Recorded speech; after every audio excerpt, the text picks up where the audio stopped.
Rasululloh Baytullohni tavof qilib bo'lganlardan so'ngra Ka'ba uyining ichiga kirdilar. 4 tarafga qarab takbir aytib, u yerdan chiqib maqomi Ibrohimga kelib 2 rakat tavof namozi o'qidilar. So'ngra Zamzam qudug'idan suv ichib, Baytulloh qarshisiga qarab turdilar. Butun xalq atroflarini o'rashib olgan holda ularning ko'zlari Rasulullohga tikilib turdi. O'zlariga ozor berganlarga, o'z vatanlarini tashlab chiqmoqqa majbur etgan kishilarga qarata nima ish qilur, ularga qanday jazo berur ekan deb barchaning ko'ngliga kelur edi. Lekin Rasulullohning o'ch olib nafs qondirish, o'zi uchun g'azablanish va mana shu yangliq narsalardan ko'ngillari pok edi.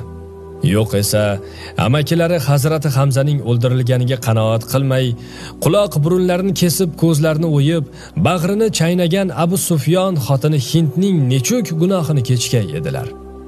Xudo Qur'onda barcha olamga seni rahmat uchun yubordik deb aytgan so'zi haqiqat ekanini Rasululloh har bir ish ustida isbot qilib, butun olamga buni ko'rsatdilar.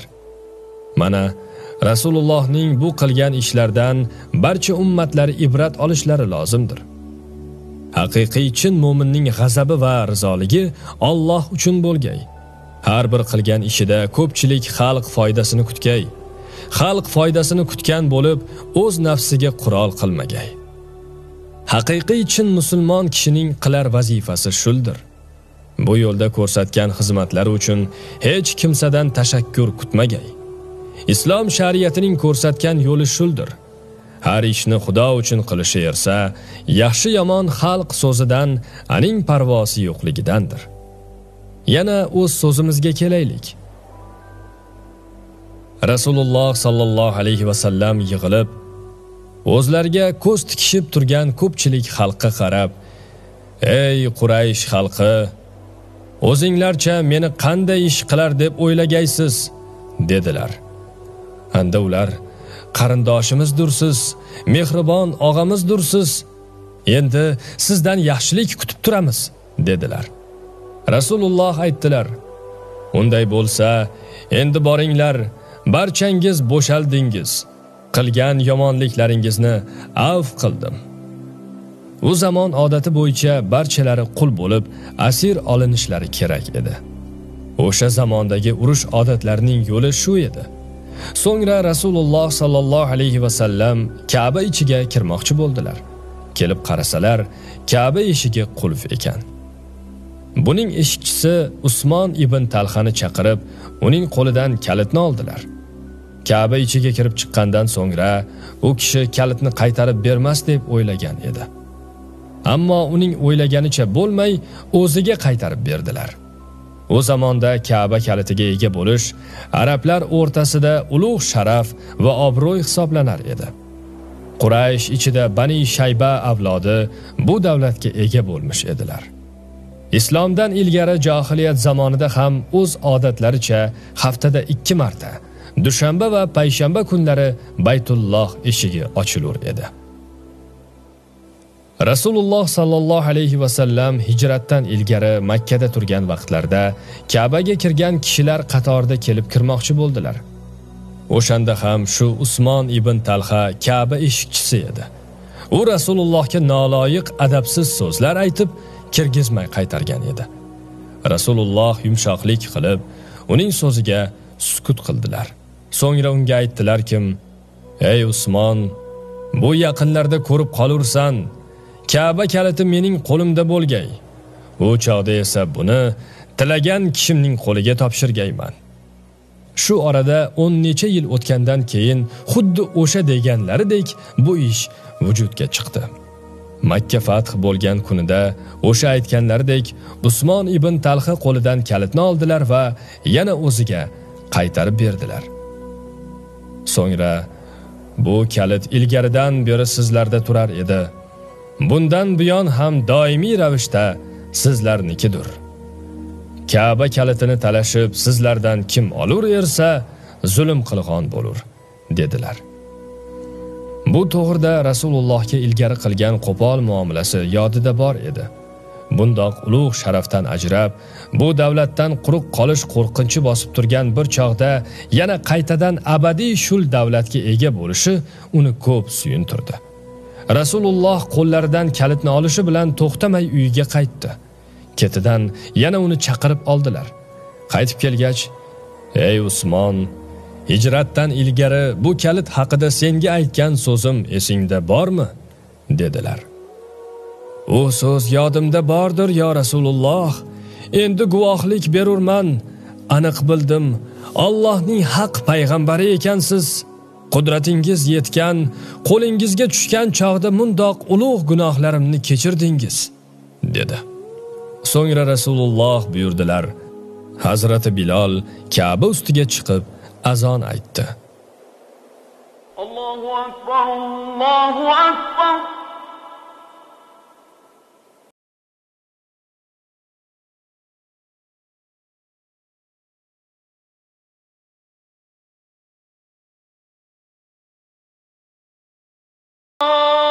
Allahu akbar.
حي على الصلاة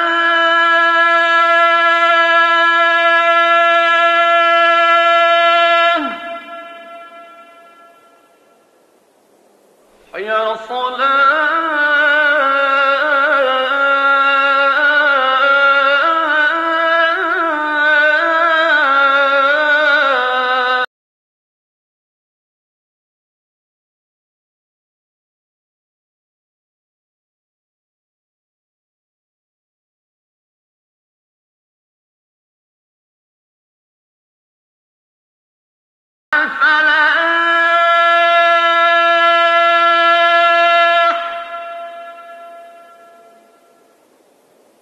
حي على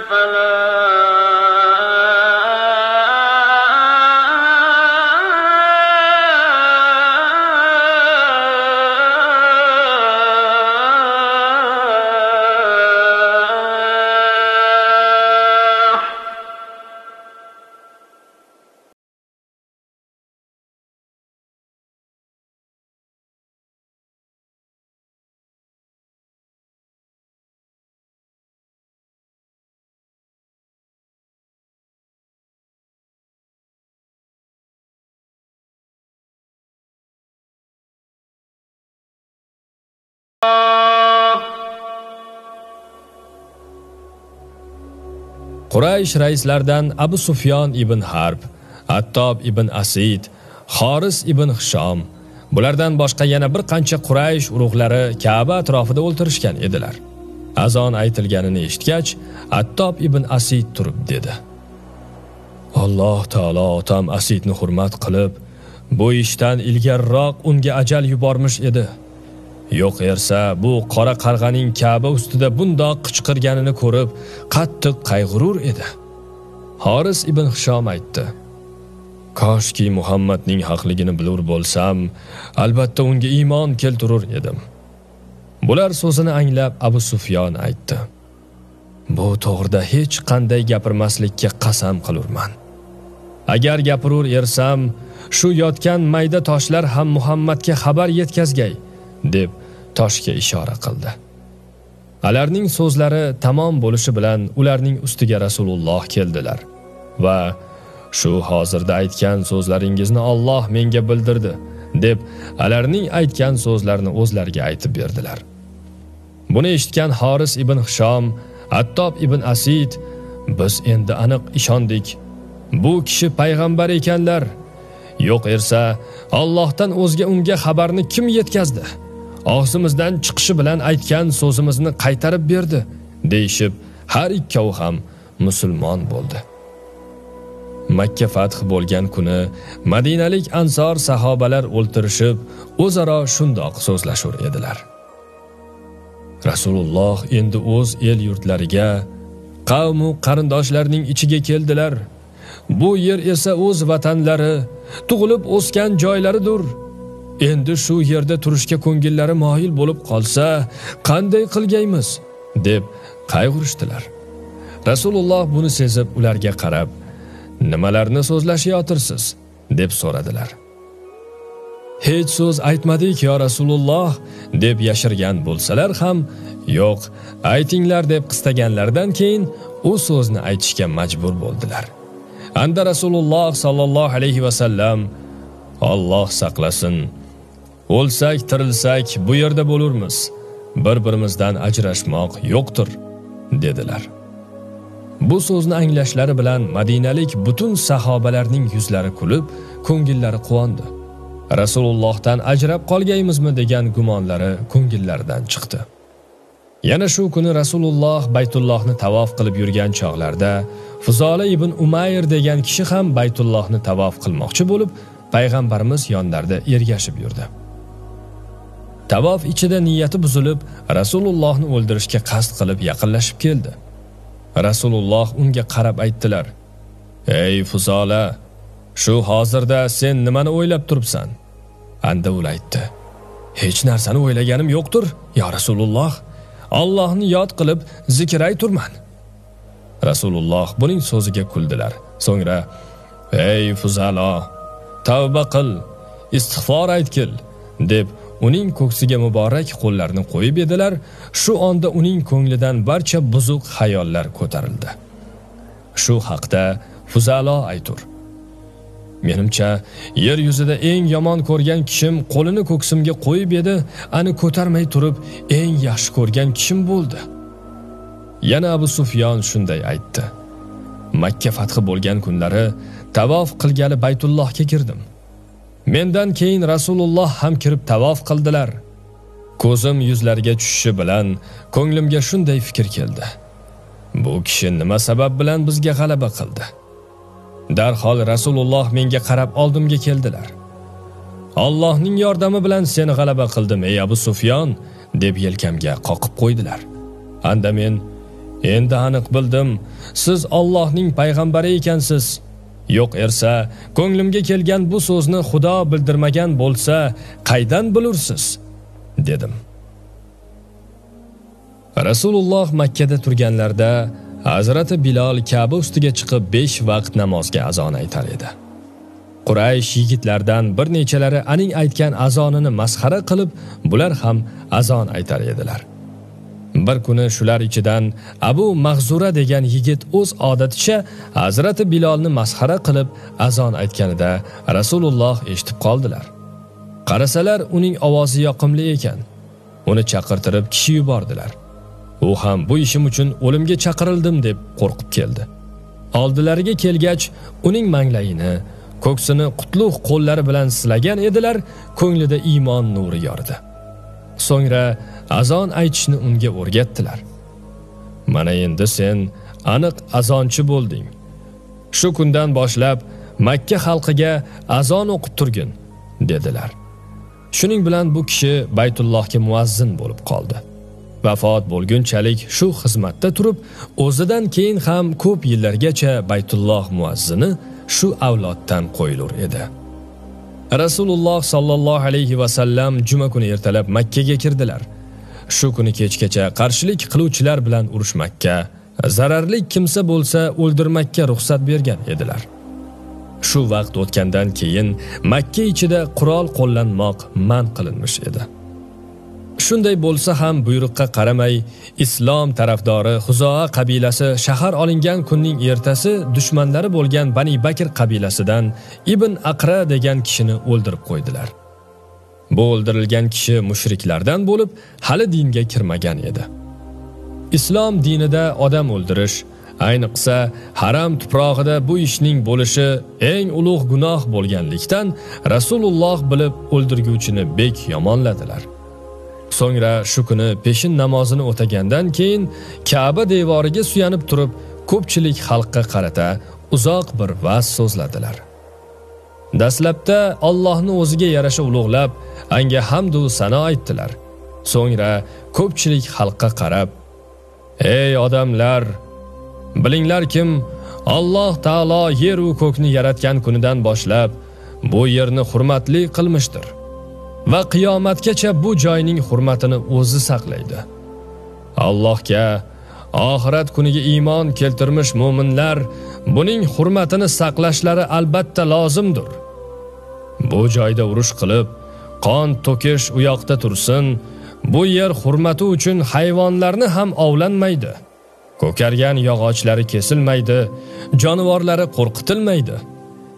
Mendan ilgari ham bu yerda urush qilmoq, buning hurmatini buzmoq hech kimga halol qilinmagan edi. Mendan keyin ham hech kimga halol qilinmag'ay. Haram tuprog'ida urush qilish, qon to'kish Xudo tomonidan mengagina ruxsat qilindi. Bu ham esa vaqtlik bo'lib, bir kunlik edi. Cheklangan vaqti o'tgach, yana bu joy o'z hurmatiga qaytdi. Buni anglaganlar anglamaganlarga, bor kishilar yo'q kishilarga aytsinlar. Ey Xuzoa qabilasi, bundan keyin urushdan qo'l tortinglar. Kishi o'ldirishdan saqlaninglar. Kim bo'lsa bo'lsin, ul odam o'ldirdi esa o'limdan qutula olmaydi. Udir kim qasos qilib o'zini o'ldirgaymiz yoki o'lik egasi rozilik berar ekan, xun to'latgaymiz, dedilar. So'ngra Xuzoa qabilasi o'ldirgan kishi uchun xazinadan tovon to'lashga buyurdilar. Yana shu kuni kim Allohga qiyomat kunigacha iymon keltirmish ersa, uylarda bo'lgan butlarni qo'ymay sindirsinlar deb butun xalqqa jar chaqirtirdilar. Bu yerdan chiqqandan so'ngra Makka xalqi uylardagi borliq butlarni qoldirmay sindirishdilar. Shu kundan boshlab Makka shahri ichida butga topinuvchilar qolmaganday bo'ldi. So'ngra Rasululloh sallallohu alayhi va sallam Xolid ibn Validni 30 kishi bilan borib, Uzzo nomli butni sindirib, butxonasini buzib kelmakka buyurdilar. Bu esa Makkaga yaqin Nahla degan joyda edi. Hazrati Xolid borib butxonani buzib qaytgach, "U yerda nima ko'rding?" deb so'radilar. "Hech nimarsa yo Rasululloh", dedi Xolid. "Andoq yersa, butxona buzilmabdir. Tez borib uni buzgil", dedilar payg'ambarimiz.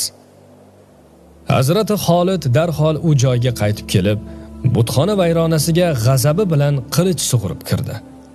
Qarasa yap-yalang'och, sochlari hurpaygan bir qop-qora xotin jonining boricha Xolidga qarab yugurdi. Butxona boshchisi: "Ey Uzzo, tut dushmaningni, ol ularni", deb ortidan qichqirar edi. Hazrati Xolid bir qilich urib, uni ikki bo'lib parchalab tashladi. U yerdan kelib Rasulullohga buni aytdi ersa, Uzzo endi o'ldirilmish. Bu joyda but bo'lib, o'ziga topindirishdan uning umidi buzilmishdir, dedilar. Uzzo arablarning sayyidi sanalgan Quraysh va Bani Kinona qabilasining topinadigan atoqlik butlari edi. Arab mushriklari esa shu butning ilohiy kuchi bor deb ishonur edilar. Yana Rasululloh sallallohu alayhi va sallam Amr ibn Osni Huzayl qabilasining butxonasini buzib kelishga buyurdilar. Bularning esa Suvo nomli butlari bor edi. Amr ibn Os u yerga borgandan so'ngra butxona shayxini ko'rib, "Meni Rasululloh bu joyni buzmoqqa yubormishdir", dedi. Anda Sodin degan butxona shayxi: "Buni buzishga kuching yetmaydi. Agar Suvoning qahri kelur bo'lsa, barchangiz halok bo'lgaysiz", dedi. Amr ibn Os: "Ey bechora, Ka'baga osilmish 360 butni sindirib oyoq ostiga tashladilar. Bu ishdan ziyon ko'rgan hech kishi yo'qdir. Haligacha bu buzuq xayol sendan chiqmagan ekan", deb o'zi boshlab urib butni sindirgach, boshqalar butxonani buzib birdamda vayron qildilar. Sodin bu ishga hayron qolib, Allohning qudratiga taslim bo'ldim, dedi. Yana shu kunlarda Rasululloh sallallohu alayhi va sallam Manot ismli butni sindirib butxonasini buzmakka Sa'd ibn Zaydni yubordilar. Bu esa Makka tog'lari ichida Qudayd degan joyda yasalgan butxona edi. Madinalik Avs, Hazraj boshliq G'asson qabilasi va boshqa bir necha qabilalarning islomdan ilgari kelib topinadigan butlari edi. Buni buzmoqqa sahobalardan 20 kishi otliq Sa'dga qo'shilib kelgan edilar. Hazrati Sa'd qilich sug'urib butxonaga boshlab kirdi ersa, bir qop-qora xotin qip-yalang'och, sochi yoyilgan, yuz ko'ziga urib, dodvoy solib yig'laganicha yugurib chiqdi. Butxona shayxi esa: "Ey Manot, dushmanlaringni ushla" deb xotin ketidan qichqirar edi. Hazrati Sa'd qilich urib, uni parchalab tashladi. Shuning bilan Makka atrofidagi butun atoqli butlar sindirilib, butxonalari buzildi. Makkaning fath bo'lgani arab mushriklari oldida muqaddas hisoblangan butxonalar buzilgani esa, necha ming yillab qabilachilik dahshati ostida eng og'ir turmush kechirib kelayotgan arab xalqining bir baxtli davlatga ega bo'lishlarining boshlanishi edi. Makkaning fath bo'lishi, Qurayshning yengilishi butun Arabistonga tarqalgach, arablar o'zlaridagi qarshilik kuchlarining ildizi bo'shab qolganini sezmish edilar. Chunki arablar oldida bu ishning yuzaga chiqmasligi Quraysh xalqining yengilishlariga bog'lanib turgan edi. Shuning uchun Makka olingandan so'ngra Havozin qabilasidan boshqalari bu ishga ko'p qarshilik qila olmadilar. Rasululloh sallallohu alayhi va sallam Makkaga kirishlarida 9 kishini ko'rgan yerda o'ldirishga buyurgan edilar. Shularning birovi Quraysh raislaridan Safvon ibn Umayya edi. Bu yersa islom askari Makkaga kirgan kunida jonidan qo'rqib qochgan edi. Buning amakisining o'g'li Umayr ibn Vahb degan kishi iymon keltirgandan keyin Rasululloh qoshlariga kelib: "Ya Rasululloh, bizning raisimiz Safvon jonidan umid uzib, o'zini dengizga tashlamoqchi bo'lib ketmishdir. Shuning joniga omonlik berur bo'lsangiz, halok bo'lmasdan oldinroq yetib borib, uni qaytarib keltirur edim. Undan gunohi og'ir odamlarga ham omonlik berdingiz ya Rasululloh", dedi. Buni anglab darrov boshlaridan sallalarini olib unga berib: "Bu narsa omonlik berganligim uchun belgi bo'lsin. Tezroq borib uni qaytarib keltir", dedilar. Rasulullohdan bu iltifotni ko'rgach, u ham kecha kunduzlab yurganicha dengiz bo'yiga yetib bordi. Qarasa, kemaga tushib, boshqa bir yoqqa ketmoqchi bo'lib turgan ekan.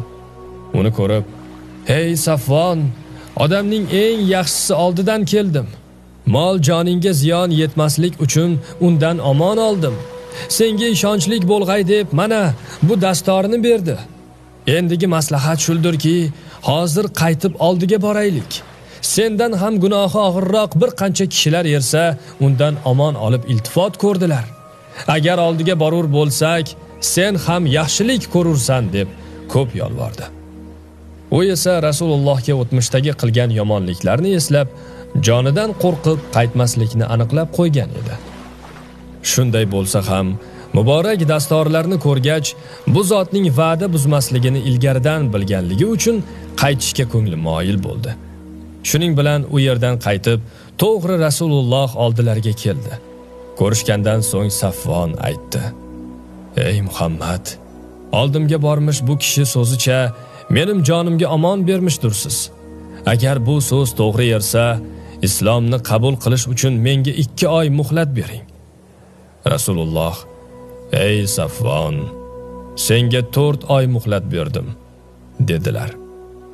Yana Rasulullohga eng qattiq dushman bo'lib ozor bergan kishi Makkada Abu Jahl edi. Badr urushida o'ldirilgandan so'ng o'g'li Ikrimaning dushmanchiligi otasidan ham ortiqroq bo'ldi. Chunki u qasos olish uchun islom qonini ichishga qasam qilmish edi. Shuning uchun uni qayerda tutsangiz o'ldiring deb Rasululloh buyruq berdilar. U buni anglab qo'rqqanidan Yaman mamlakatiga qarab qochdi. Uning xotini Ummu Hakim islomga kirgach, payg'ambarimiz oldilariga kelib: "Ya Rasululloh, sizdan yaxshilik kutib kelgan kishilarning birovini ham quruq qaytarmadingiz. Shu qatorda meni ham quruq qaytarmaslikka ishonib, erim uchun omon so'rab keldim. Yana qochib yurib, xafalikdan o'zini halok qilib qo'ymasin yo Rasululloh, dedi. Anda Rasululloh sallallohu alayhi va sallam, agar uni qaytarib kelur bo'lsang, yaxshilik qilurmiz, dedilar.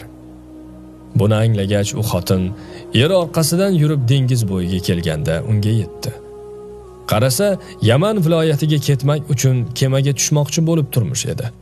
Unga qarab, "Ey qarindoshim, eng yaxshi, eng rahimli, eng vafoli kishi oldidan keldim. Shundayin kishi o'z og'zi bilan senga omonlik berdi. Abu Qubays tog'i o'rnidan ko'chishi mumkindir, ammo Muhammad bergan va'dasini buzishi mumkin emasdir", dedi.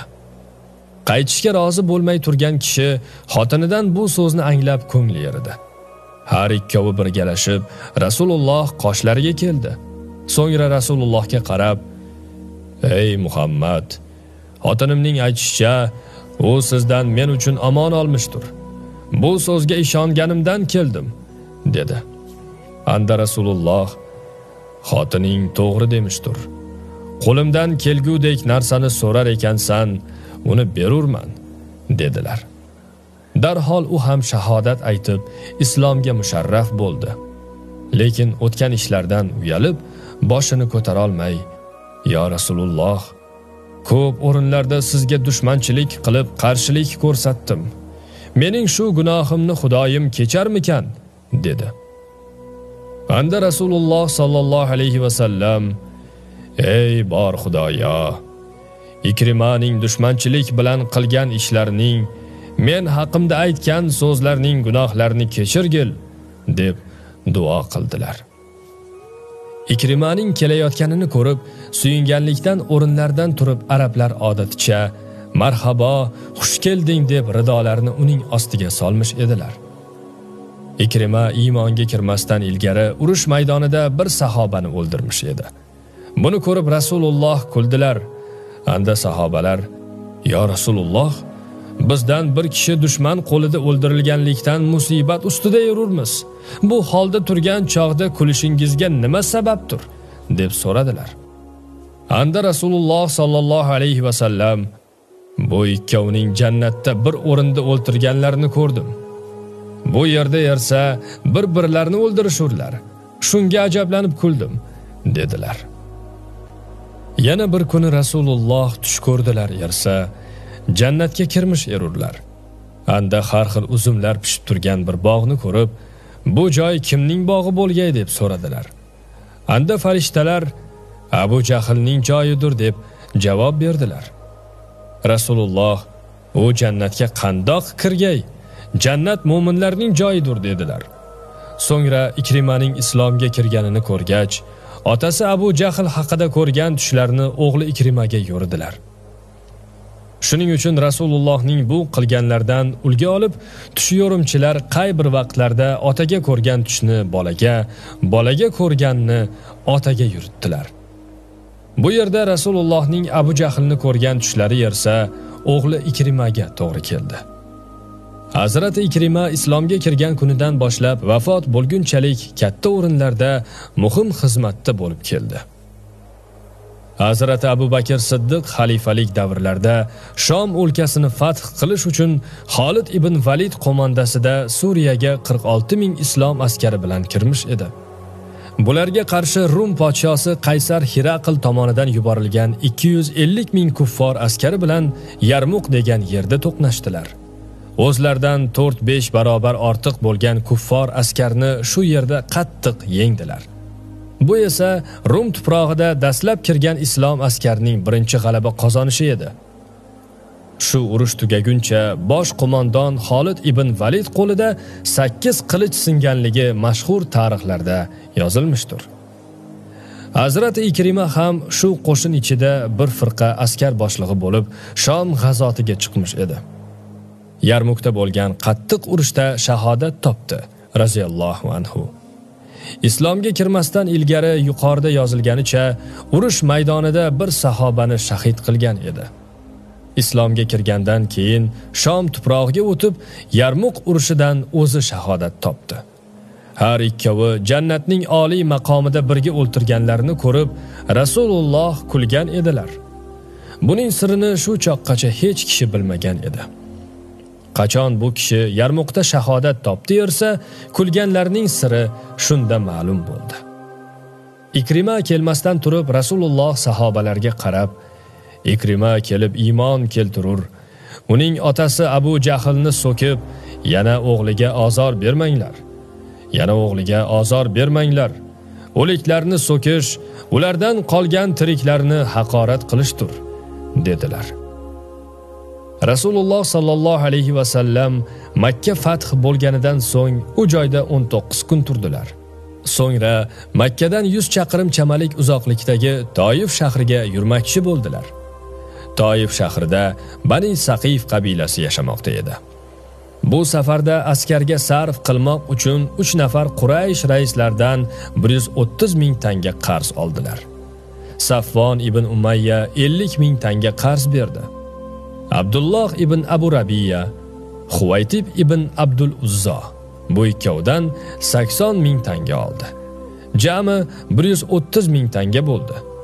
So'ng bu pullarni askar ichidagi chog'aylarga ulashtirdilar.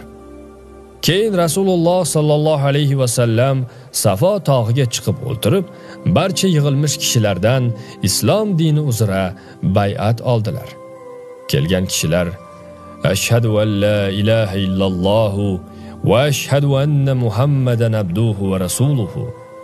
Ya'ni Allohning borligiga, aning quli Muhammadning payg'ambarligiga ishondim deb Rasulullohning qo'llarini tutib turgan holda iymon keltirur edilar. Odamlar to'p-to'p bo'lishib islom diniga kirgali turdilar. Bu haqda Nasr surasi tushdi. Bismillahirrohmanirrohim. إذا جاء نصر الله والفتح ورأيت الناس يدخلون في دين الله أفواجا. Ey Muhammad, har qachon Allohdan fath, nusrat kelur bo'lsa, ko'rursan kim odamlar to'p-to'p bo'lishib islom diniga kirgaylar. Makkaning fath bo'lgani, Quraysh mushriklarning yengilgani butun Arabistonga tarqalib ma'lum bo'ldi.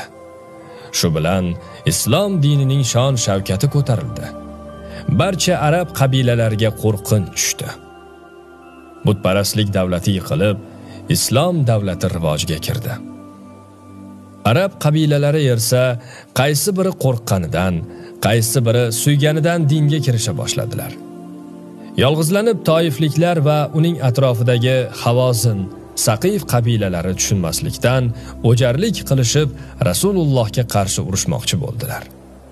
Buning xabari anglangach, ular ustiga urush qilib, islom haybatini ko'rsatmoq lozim bo'ldi. Itob ibn Usayd ismli Quraysh raislaridan yangi musulmon bo'lgan bir kishini Makka shahriga vali qilib qo'ydilar. Bu esa shu kunlarda 25 yoshli o'spirin yigit edi.